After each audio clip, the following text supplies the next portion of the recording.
Goeiedag geliefdes, dit is wonderlik om weer saam met u te wees, om die woord van die Here, en ons is besig met Titus, die tweede hoofstuk. En jy sal onthou dat ons nou al daar in die tweede vers gepraat het oor die voorskrif aan die ou manne.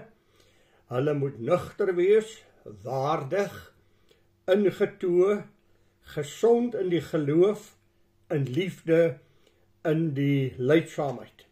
Toe praat hy met die ou vroue, moet ook in hulle gedrag wees soos dit die heiliges betaam. Geen kwaadsprekers, aan baie wyn verslaaf nie, maar leraresse van wat goed is, sodat hulle die jong vroue kan leer, om versigtig te wees, hulle mans en hulle kinders lief te hê, ingetoe te wees, kuis, huislik, goed, aan hulle eie mans onderdanig, sodat die woord van God nie belaster mag word nie. Dan het hy met die jong manne gepraat. Vermaan die jong manne om so ook ingetoe te wees. Alle woorde nie voor op die waan nie, maar mensies, jong manne wat 'n standaard het, wat 'n standaard handhaaf, en wat hulle self stil en waardig gedra. Nou kom ons daar by die 7de vers, en hy sê, betoon jou in alles 'n voorbeeld van goeie werke, met onvervalsheid in leer, waardigheid en opregtheid. Dit is wat hy vir Titus sê. Betoon jou in alles 'n voorbeeld van goeie werke, met onvervalsheid in leer, waardigheid en opregtheid. En dit is die getuienis wat van elke kind van God waar behoort te wees. Maar nou kom ons by die 8ste vers. Laat die woord gesond en onweerspreeklik wees, sodat die teenstanders beskaam kan word en niks slegs kan hê om van julle te sê nie.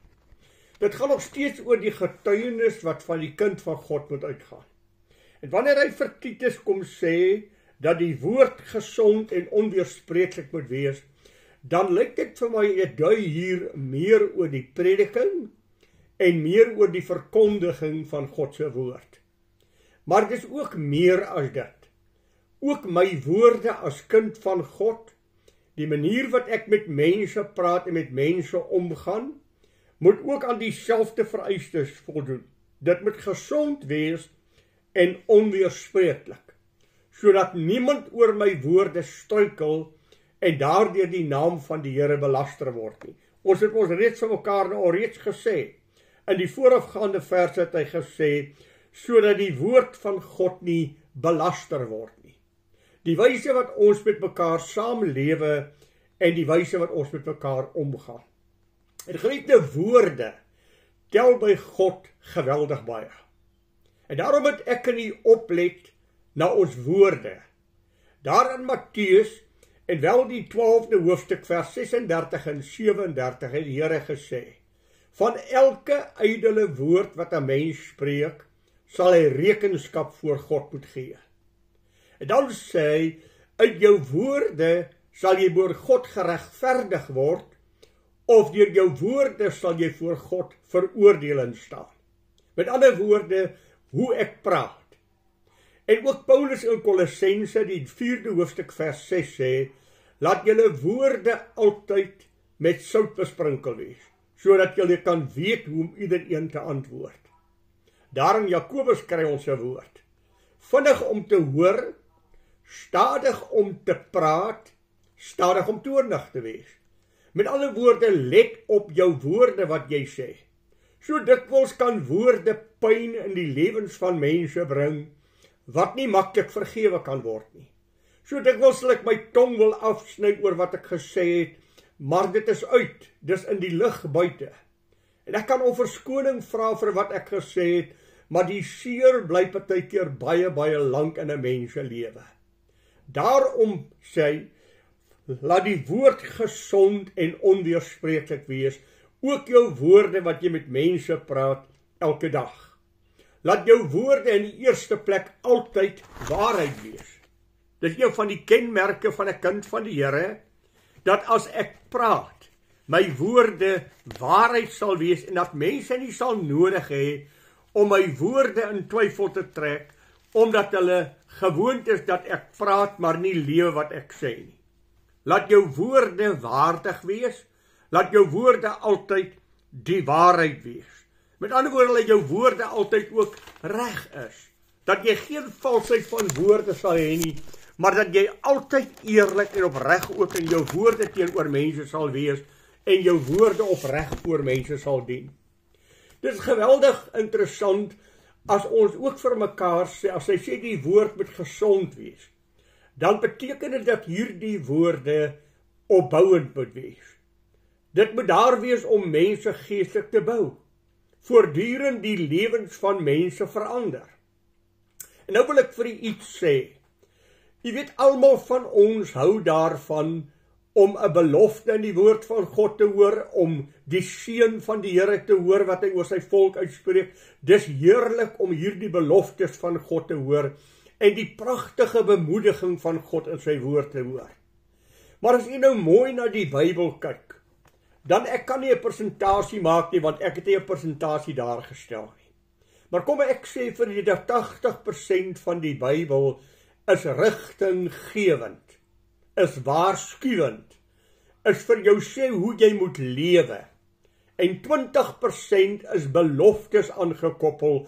As jy dan reg voor God lewe, dan sal die volgende dinge vir jou in plek val. Maar dit rig ons lewe. Daarom is die Bybel vir ons gegee sodat ons God kan leer ken, die wil van God leer ken, die wese van God kan leer ken, en dat ons kan weet hoe ons in hierdie lewe moet wandel. Laat die woord onberispelik wees, dat die woord onteenseglik waar sal wees, en die woord wat hy gebruik is, dat die woord van God nooit weerspreek sal word nie. Daarom wil ek vir u sê, dat ons ook oor woorde praat. Hoe ek as Christen in my huis lewe, hoe ek met my werkers omgaan, hoe ek met my familie omgaan, hoe ek met die samelewing om my gaan, hoe ek besigheid bedryf, moet altyd wees onweerspreekbaar.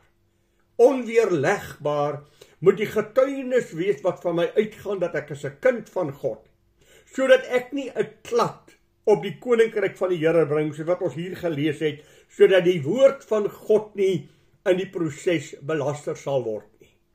Maar dat ons sal praat en verkondig en sal spreek dit wat waar is. Nou die oomblik as ek sê dit wat waar is, dan sê ek die enigste onmoontlikheid waarin daar geen valsheid is nie, die enigste wat waterdig is, die een wat absoluut waar is die Bybel. En dit wat God gesê het. God is aan geen mistasting blootgestel nie. God maak nie 'n korreksie op sy woord nie. Dit wat God gesê het is 7 maal gelouter, sê die Bybel, volkome heilig. Daarom as ons na die Bybel kyk, dan sê Petrus ook vir ons heilige manne, deur die Heilige Gees gedrewe, het die woord van God vir ons neergepen, sodat ons deur al die eeue by hierdie Bybel kan staan, onweersteenstreglik daarby kan staan, as God se woord. Paulus sê ook aan jong Timoteus, moet jou nie skaam oor die woord van God nie. Dis tot regstelling, tot regstelling, tot vermaning, tot onderwysing, en daarom moet jy nie skaam wees oor die woord van God nie, maar verkondig die woord, want dit is God se spreuke. En ek wil vir u sê, ook hierin, moet ek en u baie besonderlik let, en ek kan dit vir myself, en ook vir ons medeleraars sê.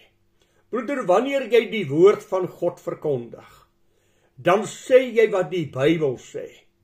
Jy sê nie wat jou by jou teologie noodwendig pas nie, jy sê nie wat jou voorkeure in die Bybel is nie, jy sê nie jou eie denkrigting bring jy in nie, jy sê, wat sê die woord wat hier voor my staan. En daar is dinge wat onskynlik in die Bybel lyk of hulle met mekaar bots. Daarom is daar verskillende teologiese strome deur die eeue. Daar's die Calvinistiese stroom, en daar is die meer Wesley stroom, die Moody stroom, daar is verskillendes, Whitfield, mense wat die woord van God verkondig het. En elkeen van hulle het moontlik hier en daar van mekaar verskil wat die uitleg van die skrif aanbetref.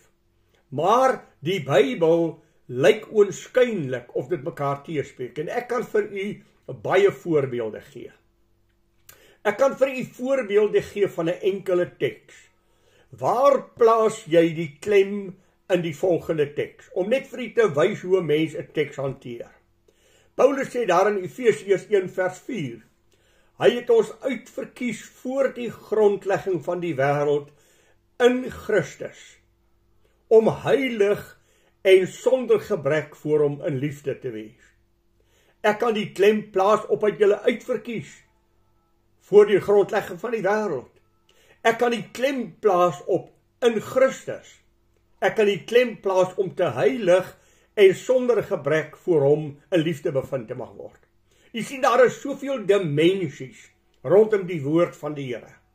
Wanneer jy praat en veral as jy die woord verkondig, dat die woord onweerspreeklik sal wees, onweerlegbaar waarheid sal wees, dan bly jy by dit wat die Bybel sê.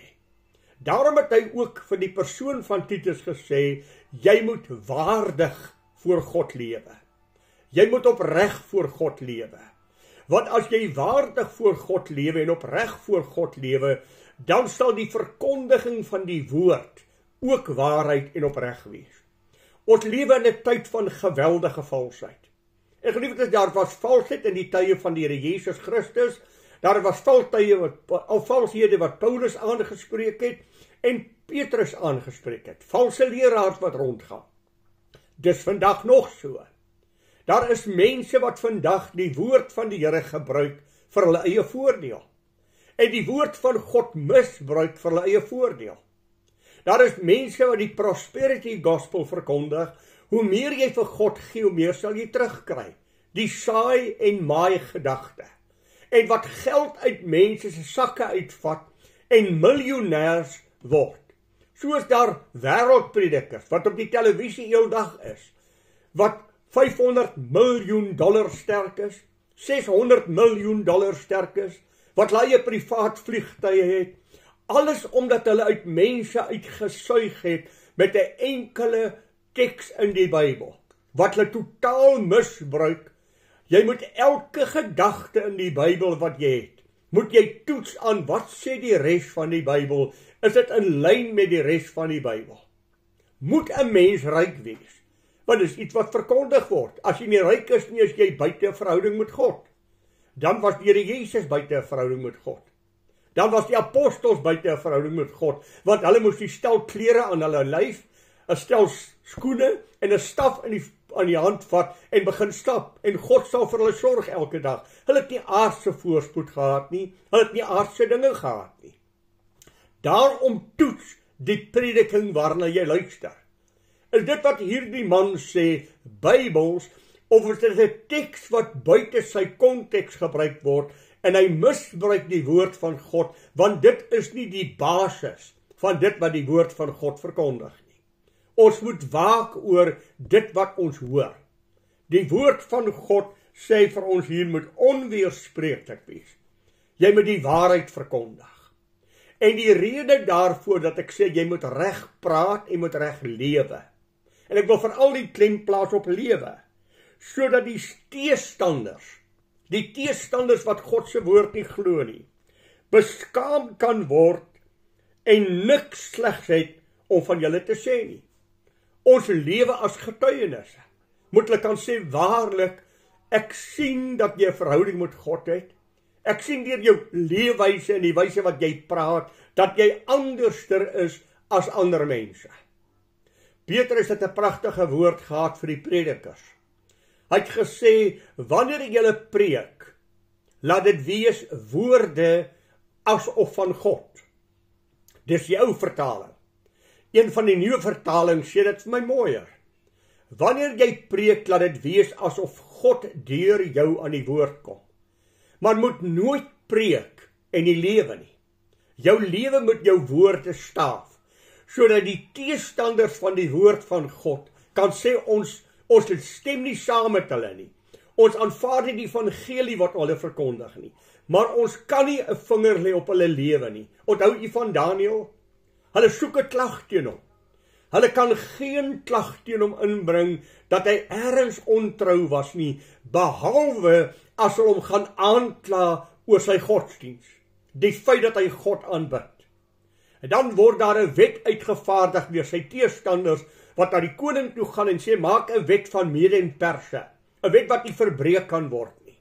As iemand binne 40 dae enige ander god aanbid behalwe u, dan moet hy in die leeukuil gegooi word. Dan hoor hy, Daniël word aangekla. Koning, daar is 'n man in jou ryk, die leier van een van jou provinsies, as het ware jou hoofgouverneur, wat elke dag tot sy God bid, en u het 'n wet van Mede en Perse daar gestel, u moet dit uitvoer. Die koning was baie treurig, want hy het geweet, hierdie man lewe voor God, maar hy moet in die leeukuil gegooi word, want hy die wet gemaak. Vroeg die volgende oggend haas hy hom na die leeukuil. Daniël, seun van die Allerhoogste God, was jou God in staat? Ja, koning. God het sy engel gestuur en die bekke van die leeu's toegemaak, as het ware asof hy seker 'n rustige nag gehad. Dit was hongerleeu's. Want die oomblik toe hulle Daniël uittrek, toe gee die koning opdrag dat die wat hom aangekla het, in die kuil gegooi moet word. En voor hulle voete nog die grond kon raak, het die leeu's uit mekaar uitgeskeur. Jy sien die geliefde, daar's 'n getuienis wat uitgaan. Ons kan niks teen hom vind, as ons nie teen sy godsdiens vind nie. Ons moet kyk of hy lewe wat hy sê. Daarom dat die mense wat teen die woord van God rebelleer, 'n getuienis van Christene kan ontvang, deur die verkondiging van die woord, deur die getuienis wat hulle lewer, dat dit onweerspreeklik is, dat dit waarheid is, dat dit opregtheid is, dat ons net sê wat God sê, dan sal ons nooit kan dwaal nie. Die enigste dwaling kom, wanneer ek sê wat ek wil sê, wanneer ek my sin in die Bybel wil inlees. En geliefdes, ek sê altyd vir u, elke ketter het 'n letter in die Bybel.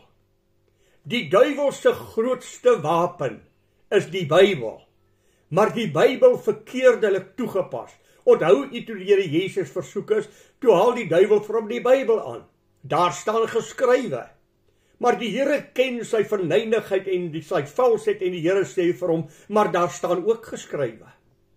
En uiteindelik na die 3de keer het die duiwel hom verlaat, want hy het elke keer vir die duiwel aangehaal, wat is die werklike van die Bybel? Moet nie die Bybel gebruik tot jou eie voordeel nie. Moet nie die Bybel aanhaal om my tot 'n val te bring nie. Want die woord van God ondersteun nie dit wat jy sê nie. Dit moet binne konteks gesê word. Dan is dit waarheid. Nie 'n enkele teks uittrek en dit as waarheid voorhou nie. So wanneer iemand preek, laat dit wees onweerspreeklik God wat aan die woord kom. Wanneer ek en jy na iemand luister, vra jouself, onderskryf die Bybel wat hy sê, of gebruik hy 'n teks buite sy verhouding, en hang hy 'n teks aan ons voor, om ons op 'n weg te lei, wat uiteindelik 'n verleidingsweg is, wat tot sy voordeel is. Mense gebruik die evangelie om ryk te word. Mense gebruik die evangelie om eie sin te kry. Pas op, geliefde, laat jou woorde wat jy spreek, onweerspreeklik waarheid wees. Laat die woord wat jy verkondig onweerspreeklik waarheid wees. Laat elke ding wat jy sê wees, asof God deur jou aan die woord kom. Ook as jy met mense praat.